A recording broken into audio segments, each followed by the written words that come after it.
I'm Gabe. I have a passion for learning about businesses and the visionaries behind them. I'm on a journey to uncover what life events have connected these entrepreneurs with success. This is Connecting the Journey.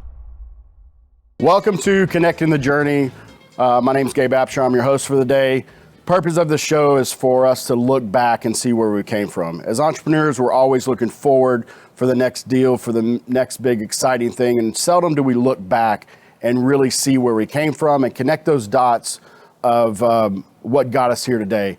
For me, there's no gratitude looking forward. All the gratitude is looking backwards. So I've got my guest here today, Andy Tuttle. He's a good friend of mine. Excited to have you on the show, and welcome. Thank you, man. Thanks for having me. This is a great honor. I can't believe you didn't ask my wife first, because clearly the better interview. Well, I did, but she's not available. She's too very big busy at her day job. You have plenty of time on hand. That's right. So, Andy, why don't you tell us a little bit about yourself, and then, like I said, we're going to get deep. We're going to go backwards and look at where you came from. But what's going on with Andy Tuttle today? Yeah. Well, of course. Like everyone that I think runs a business and everyone it's working at all right now, there's just some challenges with COVID in our industry because I own a branch of a residential lending company. It's been, in doing this 18 years, man, I got to say I have never seen anything like it. You know, the industry is kind of antiquated as it is anyway, and a lot of those holes in the armor really have shown in the COVID environment because you know, there's 9 companies and about 40 people involved with the average home loan. Right. And a lot of number. Well, and then they're getting 5 times the amount of home loans coming in, plus all these changes with forbearance and liquidity crisis and all this. So guidelines are changing every day, and everyone's half as efficient because everyone's working from home. Yeah. So it's been really hard. I mean, just honestly keeping the team from utter exhaustion. We are buying them dinners, massages, they're working overtime, everything we can. So there's that. There's some stress there, right? So, you know, and we're working through that. But then my lovely, beautiful wife that I, you know, maybe we'll talk about later. Very, very, I don't know how I got her. We'll figure it out. But she is a VP at a very large developer. And so she got communities all over the country and all of this stuff. And then the riots on top, she's got some communities in those areas. And so there's just been a lot of stress, right? And we've got our kids we're trying to take care of. So like everyone, we're just going through that. But, you know, we are very blessed. We're very grateful to be able to have jobs, to be able to take care of our people. And then we finally broke down and so my wife, we want to travel, but you know her. Yeah. She's a little nervous about getting out there. She bought us all hazmat suits, so these we can go outside. So we. That's why. That's why I was going to have Beth come on, but she wanted to come on with a mask. That's right. That's why it didn't work. Can't do it. So we broke down and we bought an RV. Pretty excited about that decision. Oh, I got to tell you, I was a little nervous, like most everything, but she's like, look, we can have the vacation start when we hit the driveway. So I was like, all right, let me look at this. So we started looking at these deals, and I didn't realize, obviously, the wild world of RVs. And so we were going to start out with an Airstream, but then we were like, wait a second. We can't see each other. We're driving, and we can't use it. So it's like, no. Yeah. We got to go big deal. 36-foot Winnebago. I'm driving in the front of a big old bus. You don't even have to have a commercial license for this thing. Can you believe that? This is why. It is crazy that they allow you to drive that. You specifically. It really is. Allow you to drive that. I mean, we're going to go way back, and we're going to talk about, what got you where you are today. But let's just go back a year, right? A year ago, would you think that you would own an RV? Would you think that, the crazy things that happen in the first 6 months of the year. I mean, if somebody would tell you that 12 months ago, you're like, you're insane. Right. You're crazy. The country's going to shut down. Everybody's going to work from home. We're going to have this pandemic, all the stuff that's going on. Just the 2020, the first 6 months has been nuts. It really has. I would have thought that someone had found a lost script for the original Back to the Future 2.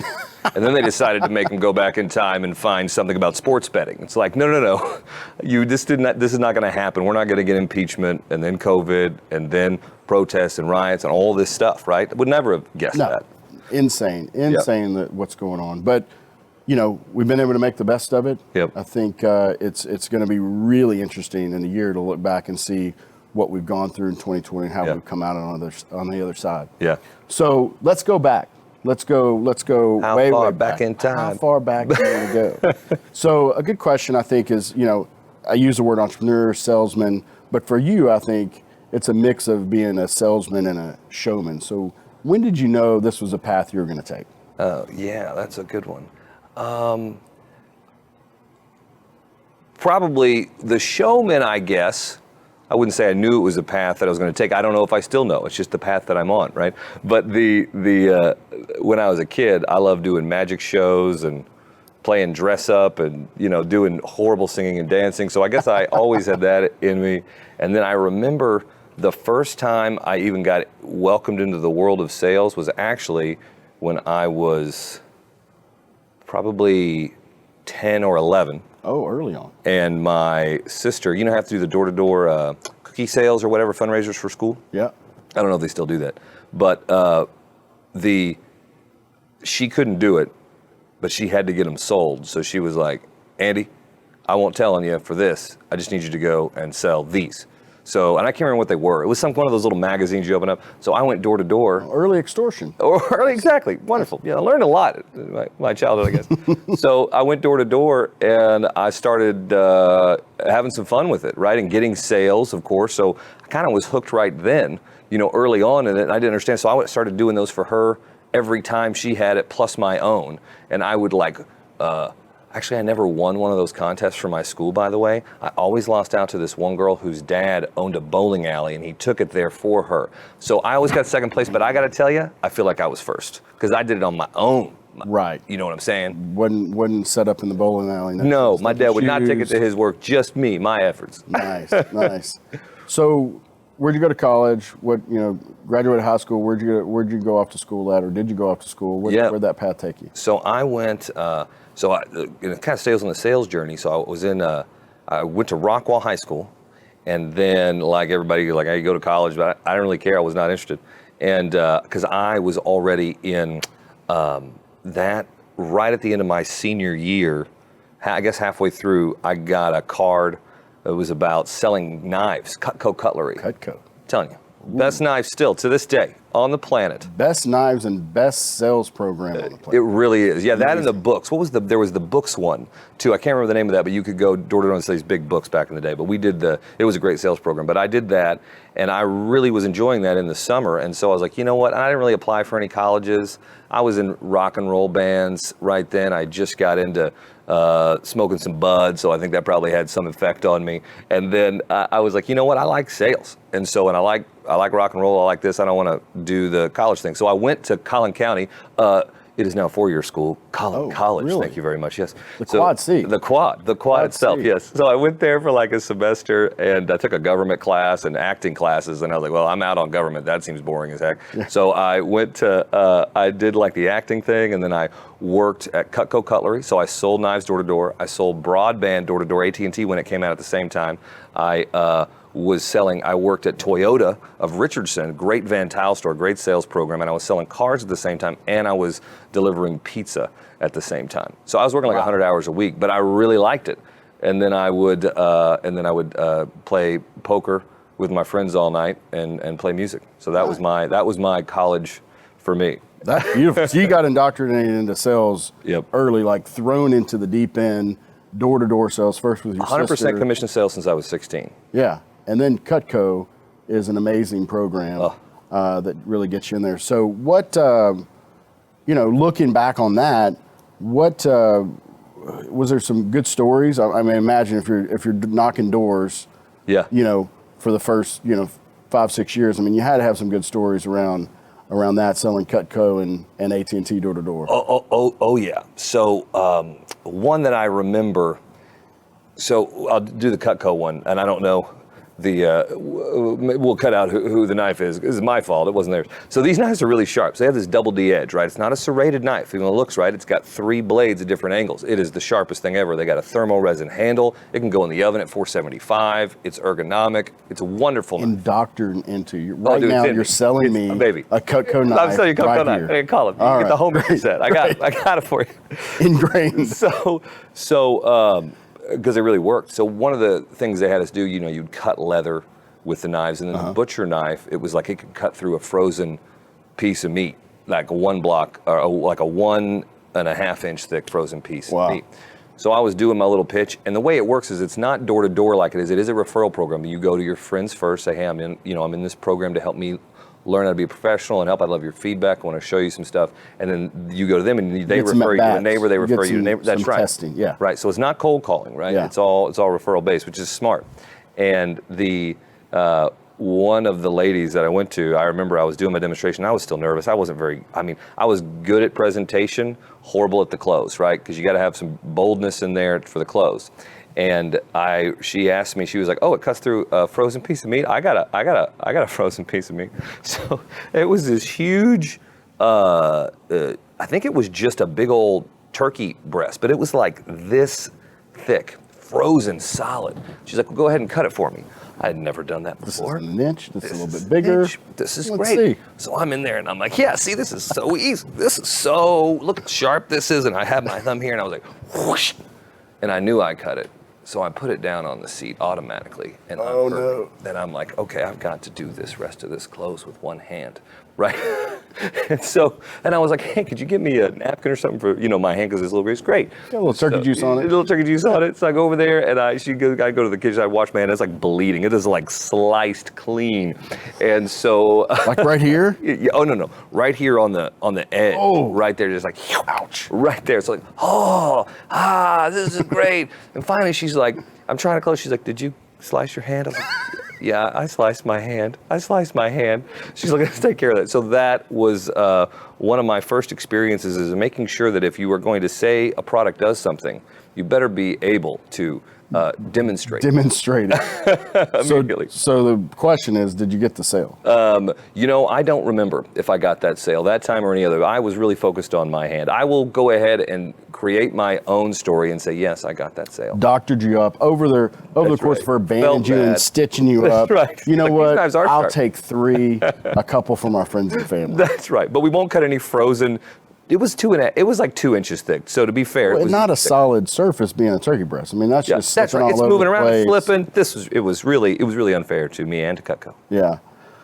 All right, so I don't want to stay too long on Cutco, but man, you had to have had an influence either when you're at Cutco. I know, literally when we look to hire people and there's a Cutco on their resume, we're interviewing them. Yeah. Right. I mean, amazing. But who was a big influence either during that time or when you got out of Cutco and decided to do what you're doing now? Yeah. I think there's influencers that were personal in my life. My dad was always an influence to me. Yeah. Big heart, missionary most of my young adult life. I've been with him to Africa and India and other parts, building bridges and hospitals, trying to show our faith rather than just share it. Sure. So he was always an influence to me. But I think the influence specific to, I guess, the business side of things, and really that helped me in life, were, brother, I used to just get the audio cassette tapes of Zig Ziglar and Brian Tracy and Tom Hopkins and Jim Rohn, and I would just listen to those all day. And I drove this old 88 Sentra, right? The tape deck didn't work in it. You know what I mean? I could barely drive a stick. So I'm like driving a stick with those little, I guess a Walkman thing, Oh yeah, you stick the tape in it. Yeah, I'm clicking on it. I'm looking, It's this tiny little speaker. So I'm driving, trying to shift, you know what I mean? And trying to get to work, but listening to that. So those were big influences for me, reading that. And also, I would say that the managers I had, at Cutco, but also, for that part of my life, the one of the biggest influences I think I had was a friend of mine that has since passed away. He got murdered about 7 years ago now.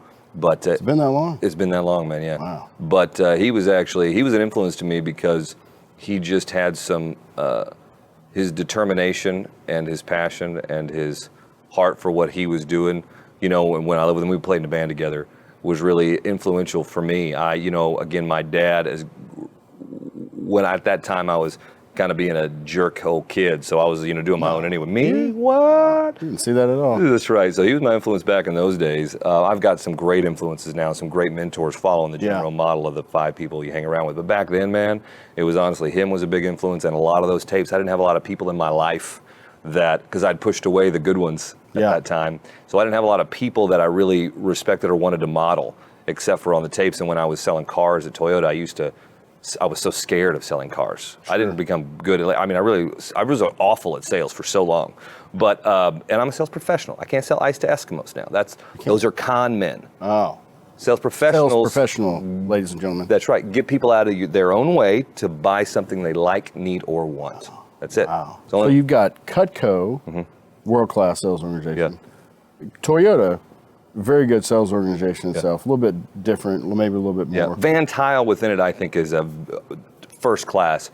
Van Tile is a type of Toyota store. They do the sales training within the Toyota. So the dealerships that have Van Tile were professional. Great. Took care of the clients, relationship based. That is the store. Those stores were that organization was fantastic. It's fantastic. Feeding your brain early on, putting good things, positive things in your head as best as you can hear it in your Sentra. That's right.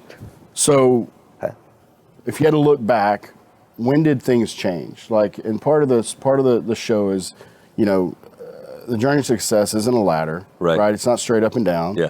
And more so, it's really up, down, right, left. You're going to go up, you're going to go down, and so we want to sit back and look and go, how can we connect that dots? I mean, let's look back and say, what was really a turning point?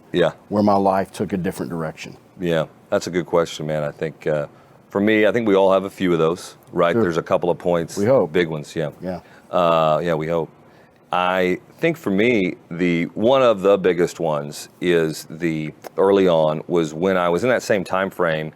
I was late teen, like 20, around 20, and I was doing all that sales stuff. I was also doing high falls at Six Flags at that time, which is another story. Scariest thing, 42-foot high fall on a 6-foot by 8-foot mat that's raised off the ground on top of a crane in the back cave at Six Flags is one of the scariest things you can do. And the only reason I took it, you got $8 an hour to be on the ground. You got $9 an hour to do a high fall. Wow. Right. So that's a lot of value on your life. A lot of value, yeah. Before or after you started listening to all the... This is during the time there was some conflict. Okay. So at that time, we were in the rock and roll band. We actually just got done playing a show at the Gypsy Tea Room. And back when it was there, remember the Gypsy Tea Room, Deep Ellum? And we just got back and, man, we were doing coke and smoking drugs and doing all the things and had the groupies over and all that stuff.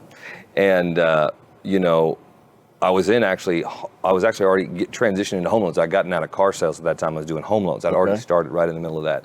And I liked it. It seemed to be something that was valuable and more than just a widget. I really felt like I was helping people, which I like to do. Yeah. And servant leadership. I guess.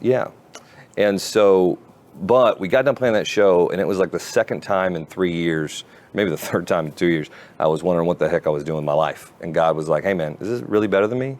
I was like, you know what, man, it's not. And so we were moving up to New York to get a record deal. They had already had a manager up there. We had gone up there and played some shows. What was the name of the band? It was the Warm Jets, man. The Warm Jets. It was named after Brian Eno's first album. We were a nice psych prog band, but we had some good rock and roll roots there. And he actually, which is interesting because although he had some rock and roll in the 60s, there was a lot of synth stuff with him, but man, just a beautiful composer. So we called the Warm Jets, and I ended up staying. And they left. So it was one of the hardest decisions of my young life. And and it was after that night, and I left on a mission trip the next week to Mexico to build some houses for some small communities there. So that combined with that really was like, you know what, no, this is what I want to serve people. I can't get in this game, man. This rock and roll game is too much for me. And so it was tough because those are my friends, man, one of my deepest friends. Yeah. And they moved to New York and I stayed. I cut everything else. I went straight full board into home lending. It was 19 years ago. So I guess I was, right at 22. I was 22 when that happened. 22 when you got into home lending. Yeah, I was already in it for a year, so 21, but I guess when all this happened I was 22 years old. And what was your first first home in home lending? What was my first place you worked? Oh, can we say that on here? Sure. I worked for. Can you? Would you like? The first place I worked for was Kellner Mortgage, not around anymore. It was a subprime shop. And so they... and what year was this? This was it was 2000 and... Well, I guess it was right at 2001. It was right 2001, 2002. All right. And so I got... I know the day.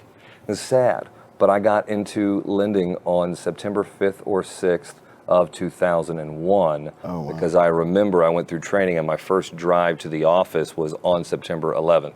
2001, which was also at my friend that actually died, his birthday.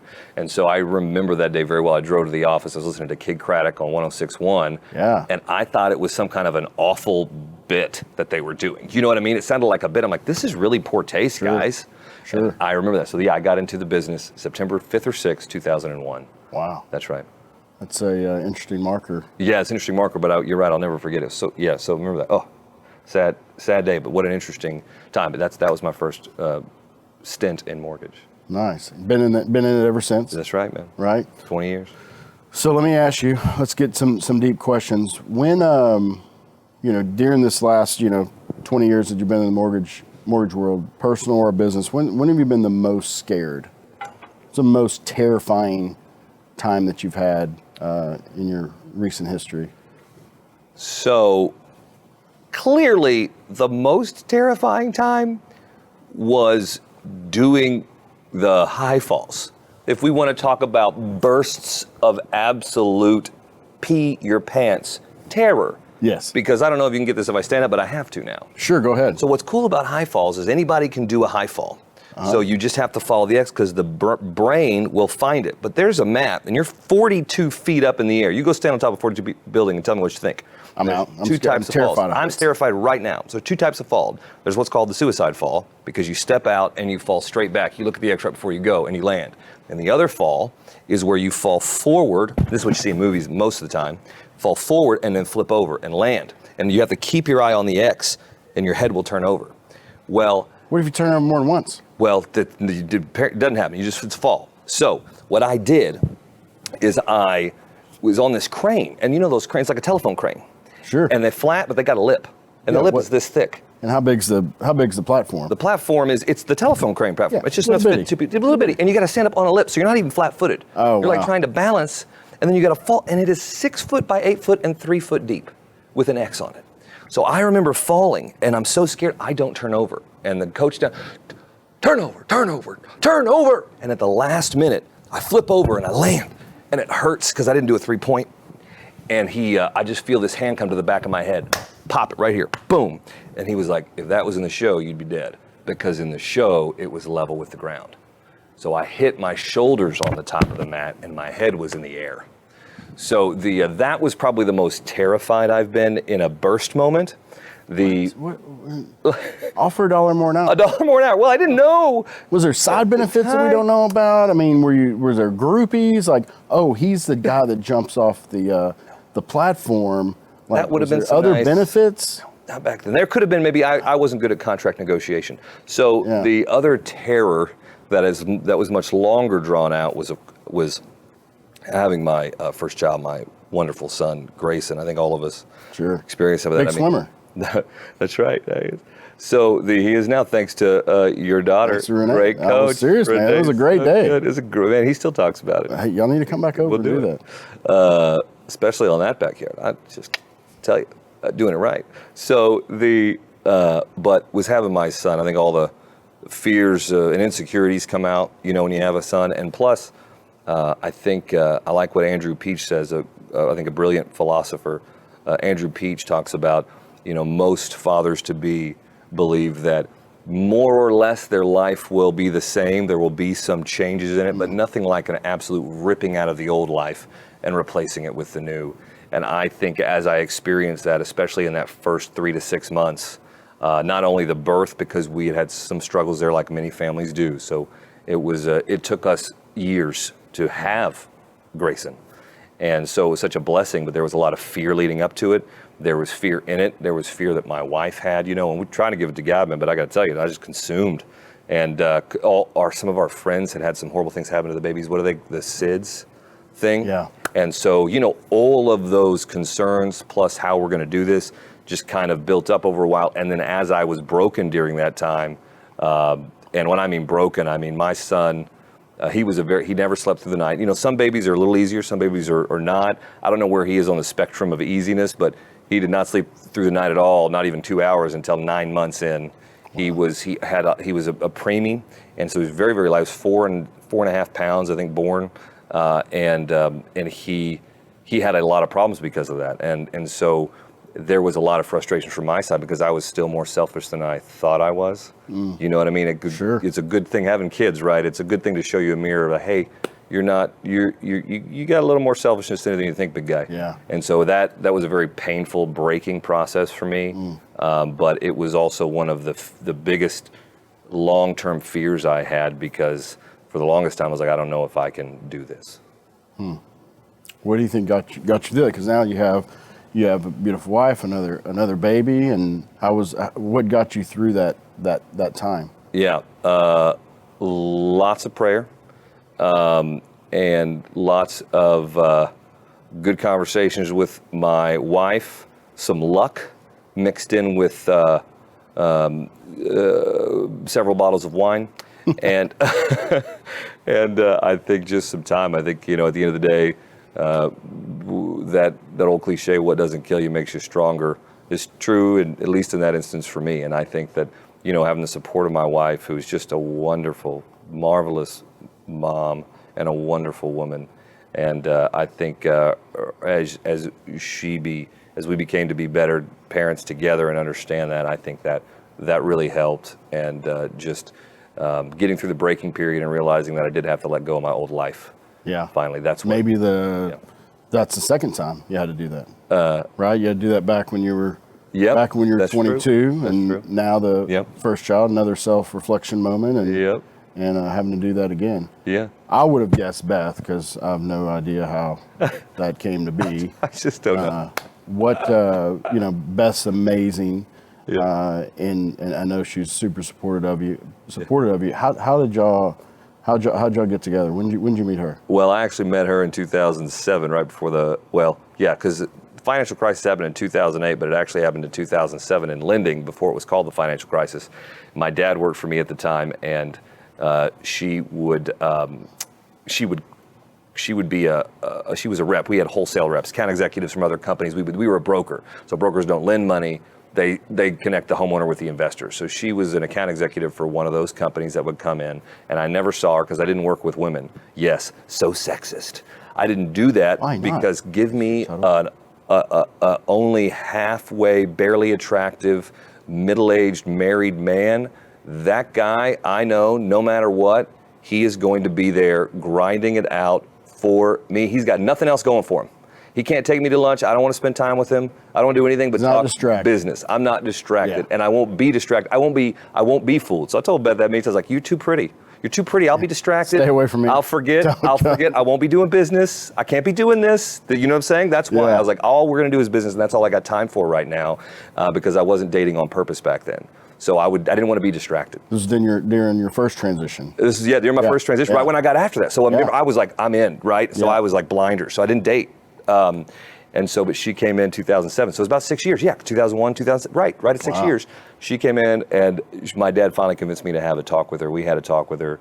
I was an absolute moron, didn't know how to date, all that stuff, but somehow that was charming. I don't know how, but probably because, it's mortgage people. So I maybe stood out too. There wasn't, it's not a high bar. So I got lucky. Sure. My surroundings helped me. But no, man, she, God was good in that, and blessing to be with her. And I don't know how it happened either, but I got real lucky.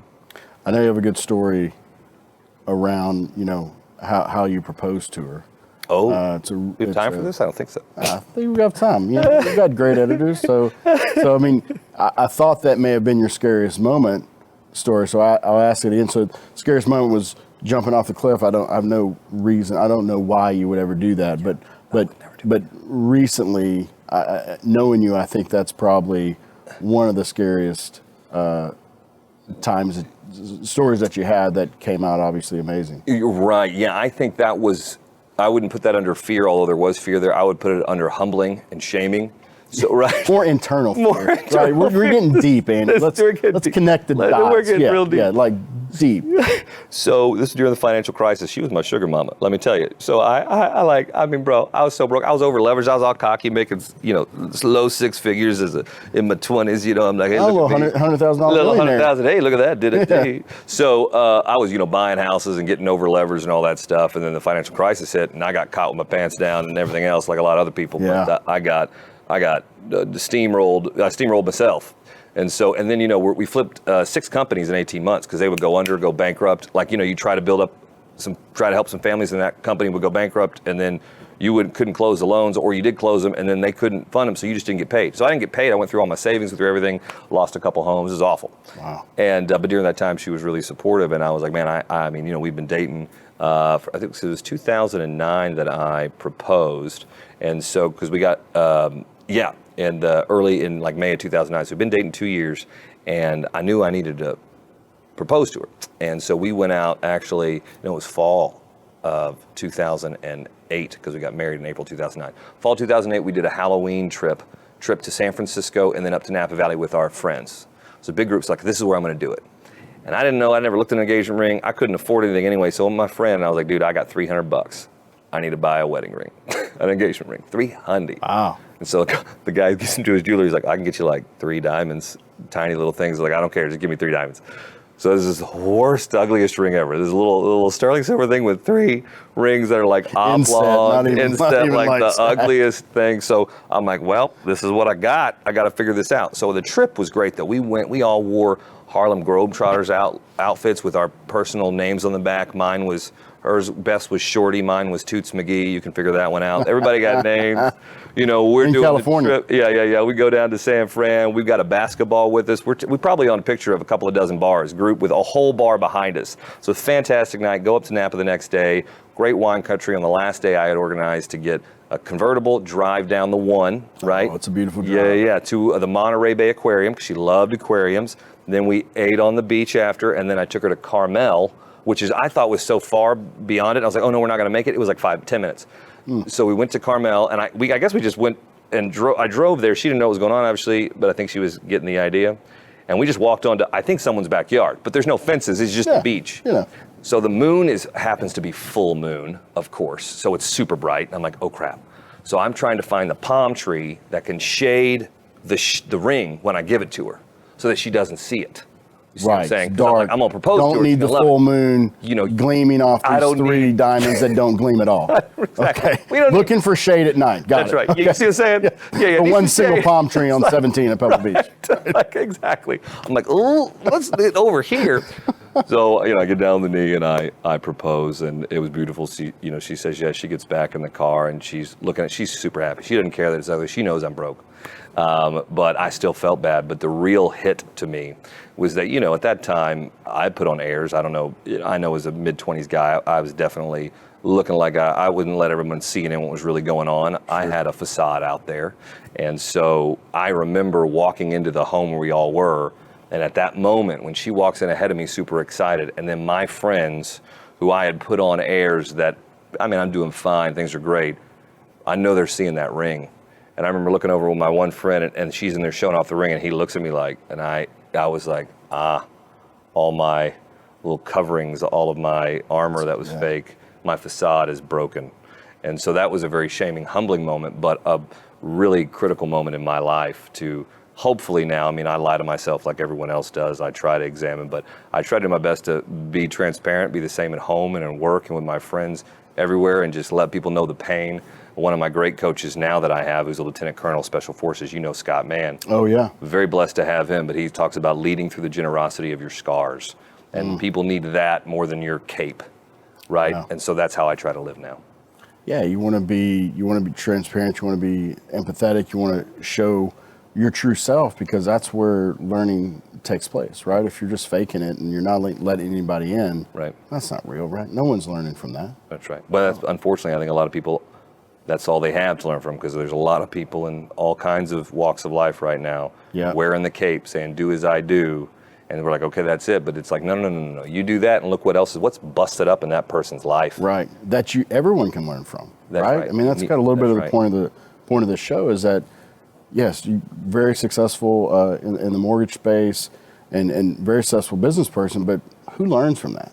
Yeah. Who learns if you come up here and you say, oh, everything's great, it's awesome, it's great. No one learns from that, right? So we want to peel back those layers and really look and go, what were those defining moments, right? What were those shifts? We talked about 2 of them you had, right? Yep. What were those shifts that really turned your life around? And that's where people learn, that's where people share and they grow, right? So what's on the horizon for Andy Tuttle? Well, couple of road trips in the RV with Yeah? Pam. Oh, we're super You excited. taken one yet? She talked about like, oh, we'll just go take a 2-hour drive You know, look. and to get away. So where have y'all been? So we've been to a few lakes. We did a day trip, then we did a night, overnight stay. Then we did, we're now going to do 2 nights, just kind of testing out local lakes, 30-minute drives from the house or less, with this big beast. I've already taken down a sign in that thing. It's totally cool. So, but we are taking it out this weekend again, and then we've got some trips we're looking at in Arkansas,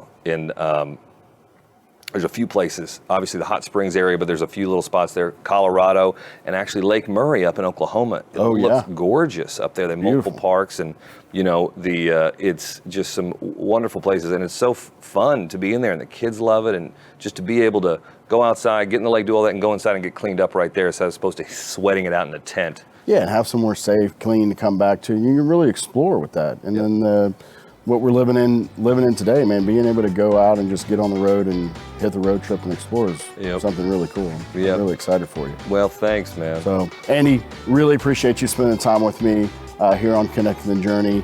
I hope y'all enjoyed it. We're looking forward to looking back so we can appreciate the future with full gratitude. Thanks. Have a great day.